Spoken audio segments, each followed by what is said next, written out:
ये इम्पोर्टेंट, ठीक है, ठीक है।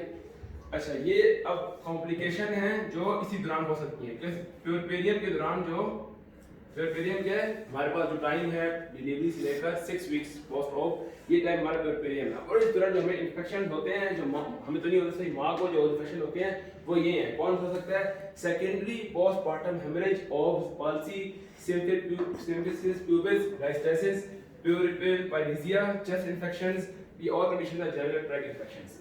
अब इन सब इन्फेक्शन जितने भी हैं, इनमें से जो मोस्ट इंपोर्टेंट है जो हमारे प्रॉफ में आया हुआ है वो ये है, ये बहुत इंपॉर्टेंट है जेनेटिक, और इससे मोस्ट लाइकली एमसीक्यूज बहुत बढ़ सकते हैं, क्योंकि सिर्फ एक पॉइंट से आपको पता चलता है कौन सी बीमारी वहां को हुई है। अच्छा, तो सेकेंडरी पीपीएच, सेकेंडरी पीपीएच क्या होता है? अच्छा, सेकेंडरी से पहले हमें पता होना चाहिए प्राइमरी पीपीएच क्या होता है। प्राइमरी पीपीएच पोस्टपार्टम हेमरेज, जो पोस्टपार्टम हेमरेज हमें इनिशियली 24 आवर्स में होता है वो है प्राइमरी, और जो सेकेंडरी क्या है 24 आवर्स के से लेकर 6 वीक्स तक जो हमें माँ को जो हेमरेज हो सकता है वो क्या है, सेकेंडरी पीपीएच। कॉज, इसकी कॉज मल्टीपल है, वो हम बात करेंगे, लेकिन मोस्ट इंपोर्टेंट जो कॉज सेकेंडरी पीपीएच की वो क्या है, एंडोमेट्राइटिस और रिटेन प्लेसेंटल टिश्यू, या तो एंडोमेट्रियम जो है उसकी हमें कोई इन्फ्लेमेशन होगी उस दौरान, या कोई डैमेज उसकी वजह से ब्लीडिंग हो रही है, या अंदर कोई रिटेन प्लेसेंटल टिश्यू अभी तक कोई रिमेन है। अच्छा, अब हम इन दोनों में फर्क कैसे करेंगे, ये एंडोमेट्राइटिस की वजह से हो रही है या रिटेन प्लेसेंटल टिश्यू है, इसको हम ऐसे देखेंगे। जो एंडोमेट्राइटिस है इसका जो पेन है ना वो हमें कैसे होगा, कंटिन्यूअस पेन होगा, मां को कंटिन्यूअस पेन, रुकेगा नहीं, एक से की सूजन हुई है हर टाइम दर्द करेगी आपको। लेकिन जो ये रिटेन प्लेसेंटल टिश्यू ये क्रैम्प लाइक होगा, इस तरह डायरिया में होता है, होते से थोड़ी देर के लिए होए, मरोड़ उठे फिर चला गया, फिर उठा फिर चला गया, क्योंकि इसमें एक चीज फंसी हुई है, कभी वो स्टिक करेगी दर्द होगा नहीं होगा, लेकिन आप क्रैम्प लाइक पेन होगा, और इसमें आपको कंटिन्यूअस पेन होगा। दूसरा फर्क ये है कि जब प्लेसेंटा के अंदर चीज बाकी है तो लॉजिकली स्पीकिंग सर्विस को बंद होना चाहिए या नहीं होना चाहिए, सर्विस को बंद नहीं होना चाहिए। सर्विस बंद होता है जब अंदर से यूट्रस खाली हो गया, एंडोलेशन हो गई। अब जब अंदर यूट्रस के अंदर कोई चीज पड़ी हुई है, प्लेसेंटा में मतलब टिश्यू बाकी है, प्लेसेंटा टिश्यू बाकी है, तो यहाँ क्या होगा, आपका जो सर्विस का जो इंटरनल ओस है, सर्विक्स का इंटरनल ओस ओपन होगा, लेकिन एंडोमेट्राइटिस का इंटरनल ओस क्लोज होगा। तो ये दो चीजें जो फर्क करती हैं एंडोमेट्राइटिस और रिटेन प्लेसेंटल टिश्यू में। इसके अलावा और कॉजेज सेकेंडरी पीपीएच हमारे पास कौन सी हैं, हार्मोनल कॉन्ट्रासेप्टिव्स, इसकी वजह से भी हो सकती है कि किसी ने फौरन उसके बाद कॉन्ट्रासेप्टिव शुरू कर दिया, इस वजह से आपको इरेगुलर ब्लीडिंग हो रही है, या आपका इसके अलावा जो सेकेंडरी पीपीएच में है सी सेक्शन की वजह से भी हो सकती है आपको, और ये मतलब इसकी अदर कॉज है। मेन जो आती है वो ये दो मेन कॉज है सेकेंडरी पीपीएच की हमारे पास। अच्छा, सेकेंडरी पीपीएच तो ये हमारे पास हो गया। अच्छा, इसकी अब ट्रीटमेंट क्या होगी, ट्रीटमेंट इसकी ये होगी कि अगर ये रिटेन प्लेसेंटल टिश्यू की वजह से हो रहा है तो इसको हम क्या करेंगे, इवैक्यूएशन करेंगे, जो चीज है उसको निकालो, आपकी हीलिंग हो जाएगी। और अगर वो पीपीएच की वजह से हो रही है तो उसको अकॉर्डिंग टू पीपीएच मैनेज करेंगे। अब पीपीएच की ट्रीटमेंट बहुत लंबी है, वो इस लेक्चर में नहीं हो सकती।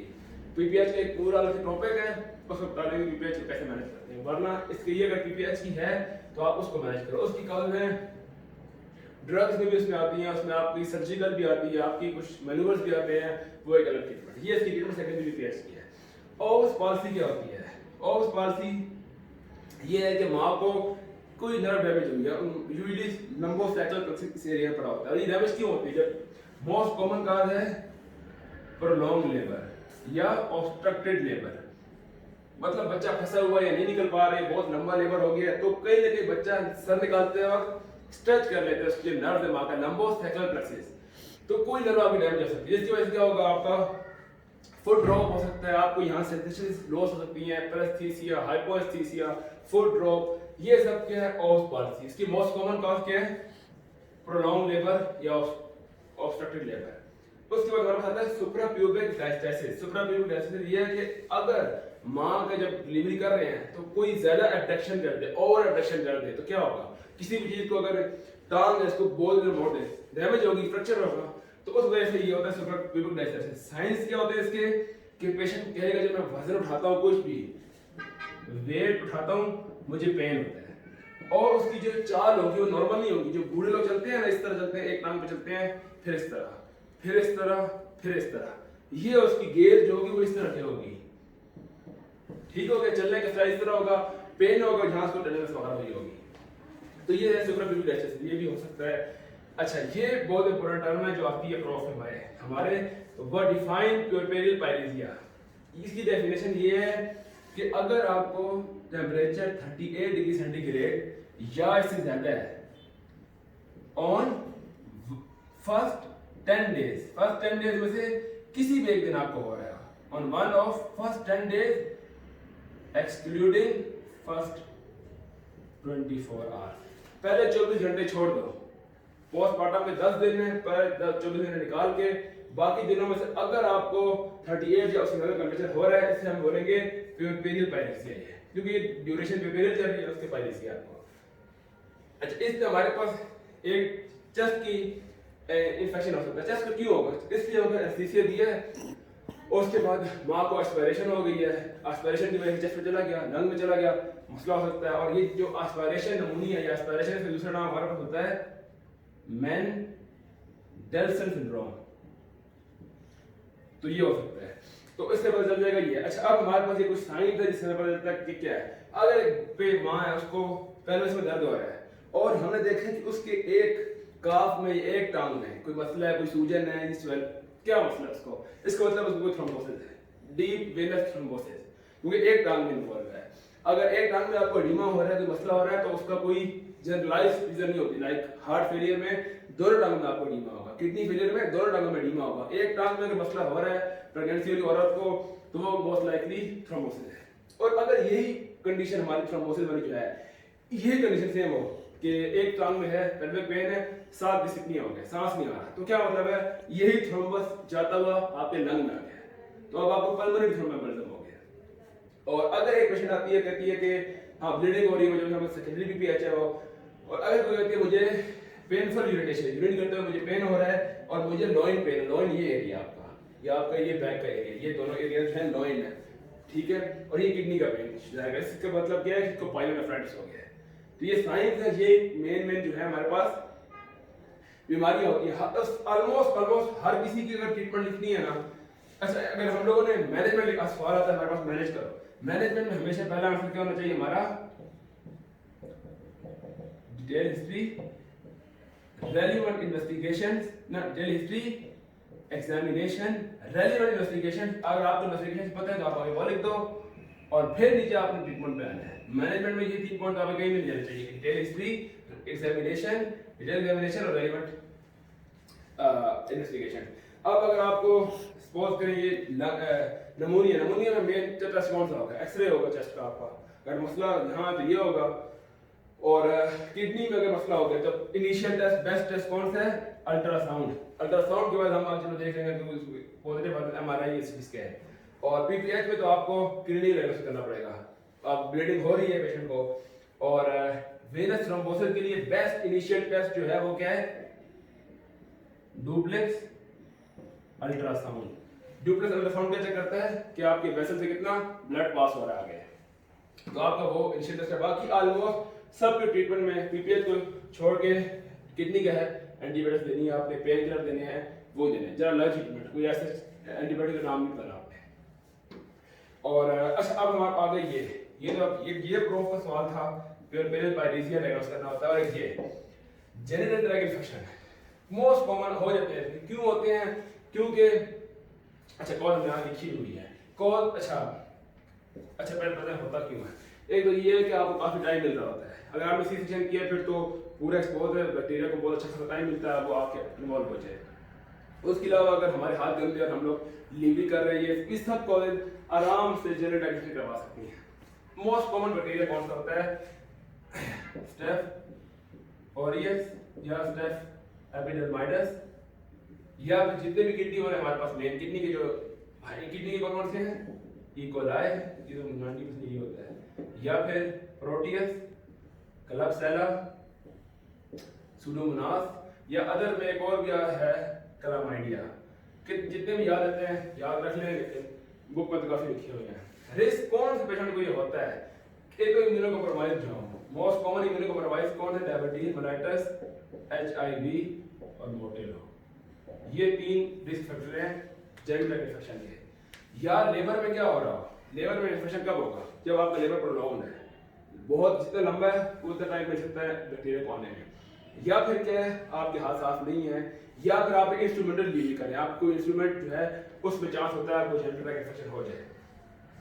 ऐसी कंडीशन में हो सकता है या प्रोलॉन्ग्ड है, इंस्ट्रूमेंटल डिलीवरी हो रही है, जो भी है। उसके अलावा सी सेक्शन में भी होता है, क्योंकि आपको बताया शुरू में बहुत टाइम मिल जाता है आपको एक्सपोज रहने का। और manual reduction of placenta, normally placenta कैसे हटती है? आपने ऑक्सीटोसिन जो भी दिया हुआ है, यूट्रस कॉन्ट्रैक्ट कर रहा है, प्लेसेंटा हट गई। लेकिन अगर हाथ से खुद मैनुअली निकाल रहे हो, काट रहे हो, तो उसमें चांस बहुत हाई होता है इसका जेनेटिक इन्फेक्शन का। प्रिवेंशन कैसे कर सकते हो आप इसकी? सिंपल है, एक सेपरेट टेक्निक्स यूज करो, हाथ साफ करो, हाइजीन का ख्याल रखो, और जो ड्रग देते हैं सी सेक्शन के दौरान खासकर, कौन से देते हैं हम लोग को? एमोक्सिक्लेव। इसका फार्मूला क्या है? मोक्सिसिलिन प्लस क्लेवुलोनिक एसिड, तो हम यूजुअली यूज भी करते हैं फंजाइटिस के लिए।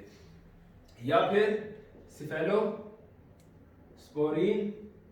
प्लस मेट्रोनिडाजोल, हम लोग ये दे देते हैं। जैसे ही कट लगाते हैं स्किन इंसिजन, उसके बाद ये दो दवाइयां हम आईवी दे देते हैं उसको, ताकि इन्फेक्शन ना हो। ब्रॉड स्पेक्ट्रम है। इन्वेस्टिगेशन क्या करेंगे? जेनेटिक ट्रैक्ट इन्फेक्शन है तो इन्वेस्टिगेशन स्टार्ट हमारी किससे होगी? अल्ट्रासाउंड करेंगे हम पेल्विस का। उसके बाद जो अगर डिस्चार्ज है उसकी हम लोग कल्चर कर लेंगे, और बाकी कोई बेसलाइन इन्वेस्टिगेशन CBC हो गया, ब्लाइट्स देख लेंगे, ये भी जितनी बेसलाइन इन्वेस्टिगेशन हमारे पास आती है जो उससे रेलिवेंट बनती है। मैनेजमेंट, अच्छा मैनेजमेंट करने से पहले हमें 2 चीज़ देखनी है। अच्छा, और ये जेनेटिक ट्रैक्ट इन्फेक्शन अगर होता है प्योरपेरियम पीरियड में, उसको हम बोलते हैं प्योरपेरियल सेप्सिस। प्योरपेरियल सेप्सिस कहते हैं हम जेनेटिक ट्रैक्ट इन्फेक्शन को। अब हमने मैनेजमेंट करने से पहले ये देखना है कि ये सेप्सिस माइल्ड है या सीवियर है। हम कैसे देखेंगे? मोस्ट को, अच्छा ये सेप्सिस होता क्यों है? ये हालांकि इतनी कोई सीवियर कंडीशन नहीं है, लेकिन जब बैक्टीरिया आता है, बैक्टीरिया ने अपना एंडोटॉक्सिन रिलीज कराया, बैक्टीरिया से रिलीज होता है क्या? एंडोटॉक्सिन, जो उनका टॉक्सिन प्रोडक्ट है। और एंडोटॉक्सिन के जवाब में हमारी पूरी बॉडी ने अपने इन्फ्लेमेटरी मीडिएटर्स भेज दिए, जिसकी वजह से बहुत सीवियर वेज़ोडायलेशन होती है, लेकिन लोकल वेज़ोडायलेशन, टिश्यू को परफ्यूज नहीं होता और आपकी ये सेप्सिस होती है। इसको देखना है कि सेप्सिस सीवियर है या माइल्ड है। माइल्ड या मॉडरेट होगी तो आपका जो हार्ट रेट होगा वो कितना तक जाएगा? ऑलमोस्ट ग्रेटर देन 90 होगा इसमें। लेकिन अगर आपका हार्ट रेट 130 से ऊपर जा रहा है हार्ट रेट, तो फिर ये सीवियर है। और रेस्पिरेटरी रेट इसका आपका कितना जाएगा? ग्रेटर देन 20, ठीक है, आपका सीवियर सेप्सिस। अगर आपका 25 से रेस्पिरेटरी रेट जा रहा है तो वो क्या है? Severe sepsis. और इसमें सीवियर सेप्सिस में सेप्सिस के बाद क्या शॉक हो जा रहा होता है, जिसमें आपकी जो ऑक्सीजन सैचुरेशन है वो गिर जाएगी, ग्रेटर देन लेस देन 91%, 91-92% कम आनी शुरू हो जाएगी। तो ये हम देख सकते हैं कि सेप्सिस माइल्ड है या सीवियर है। तो अगर माइल्ड टू मॉडरेट है, क्या करेंगे हम लोग? एंटीबायोटिक दे देंगे, ब्रॉड स्पेक्ट्रम एंटीबायोटिक्स दे दी हमने, एनाल्जेसिया या जो भी सिम्प्टोमेटिक ट्रीटमेंट है वही हो, कोई ऐसा स्पेसिफिक ट्रीटमेंट नहीं है। और अगर सीवियर है तो हमने क्या करना है? उसको आईवी फ्लूइड देने हैं, प्लस अगर उसकी कंडीशन बहुत सीवियर तो फिर हम उसको ये एंटीबायोटिक्स भी क्या देंगे? शुरू की कुछ दिन आईवी देंगे जब तक वो स्टेबल नहीं होती, आईवी देंगे और आईवी फ्लूइड देंगे। और अगर कोई नेक्रोटिक टिश्यू बन गया है, उसको बोलते हैं हम नेक्रोटाइजिंग फैसिएटा, अगर वो बन गया, कोई नेक्रोटाइजिंग टिश्यू बन गया कहीं भी आपका, हम उसको डिब्राइडमेंट करेंगे, उसको उतार देंगे वहां से। बस ये इसकी मैनेजमेंट है। अगर माइल्ड है तो नॉर्मल ट्रीटमेंट एंटीबायोटिक्स वगैरह, अगर सीवियर है तो आईवी फ्लूइड, आईवी एंटीबायोटिक्स, और अगर कोई नेक्रोटाइज है उसको डिब्राइड कर दो, उतार दो उसको। और इन्वेस्टिगेशन की आ गई, इन्वेस्टिगेशन में इसी ने बता दी मैंने आपको। तो ये पूरा हमारा टॉपिक था प्योरपेरियल का।